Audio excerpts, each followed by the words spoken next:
Hello and welcome. In this video, we'll be going through a brief overview of the structure and capabilities of the TensorFlow library. So let's get started.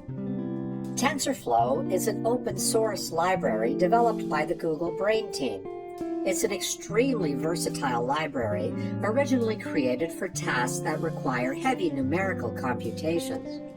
For this reason, TensorFlow was geared towards the problem of machine learning and deep neural networks. Due to a C++ backend, TensorFlow is able to run faster than pure Python code. The last thing I'd like to mention is that a TensorFlow application uses a structure known as a data flow graph, which is very useful to build and then execute it in a session. It is also a very common programming model for parallel computing. We'll cover this in more detail shortly. TensorFlow offers several advantages for an application. For instance, it provides both a Python and a C++ API. It should be noted, though, that Python API is more complete and is generally easier to use. TensorFlow also has great compilation times in comparison to the alternative deep learning libraries. And it supports CPUs, GPUs, and even distributed processing in a cluster.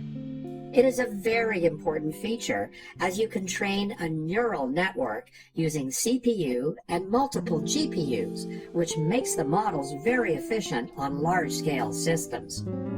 TensorFlow's structure is based on the execution of a data flow graph. So, let's take a closer look at this. A data flow graph has two basic units: the nodes, that represent a mathematical operation, and the edges, which represent the multi-dimensional arrays known as tensors. So, this high-level abstraction reveals how the data flows between operations. Please notice that using the data flow graph, we can easily visualize different parts of the graph, which is not an option while using other Python libraries such as NumPy or scikit. The standard usage is to build a graph first and then execute it in a session. So, what is a tensor? Well, as we've already noted, the data that's passed between the operations are tensors. In effect, a tensor is a multi-dimensional array. It can be zero-dimensional, such as scalar values, one-dimensional as a line or vector, or two-dimensional, such as a matrix, and so on. The tensor structure helps us by giving us the freedom to shape the dataset the way we want. It's also particularly helpful when dealing with images due to the nature of how the information within images is encoded. Indeed, when you think about an image, it's easy to understand that it has height and width. So, it would make sense to represent the information contained in it with a two-dimensional structure, such as a matrix, for example. But, as you know, images have colors, and to add information about the colors, we need another dimension, and that's when a three-dimensional tensor becomes particularly helpful. Now, let's take a look at a data flow graph and see how tensors and operations build the graph.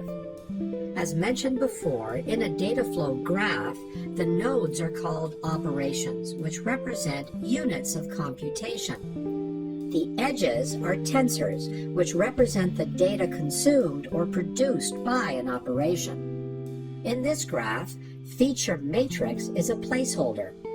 Placeholders can be seen as holes in your model, holes through which you can pass the data from outside of the graph.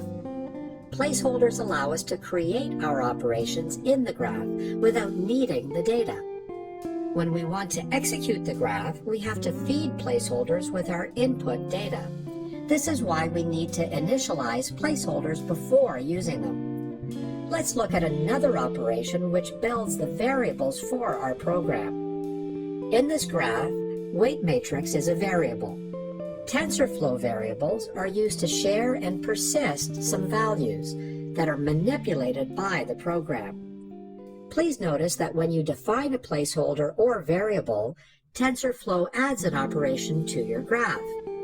In our graph, weight matrix and feature matrix should be multiplied using a multiplication operation. After that, add operation is called, which adds the result of the previous operation with biased term. The output of each operation is a tensor. The resulting tensors of each operation crosses the next one until the end where it's possible to get the desired result. After adding all these operations in a graph, we can create a session to run the graph and perform the computations. For a better understanding of TensorFlow graphs, I recommend that you run the labs from this module, which walk you through different elements of the data flow in the TensorFlow library.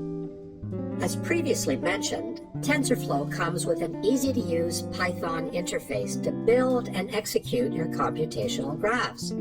But what makes TensorFlow so popular today is its architecture.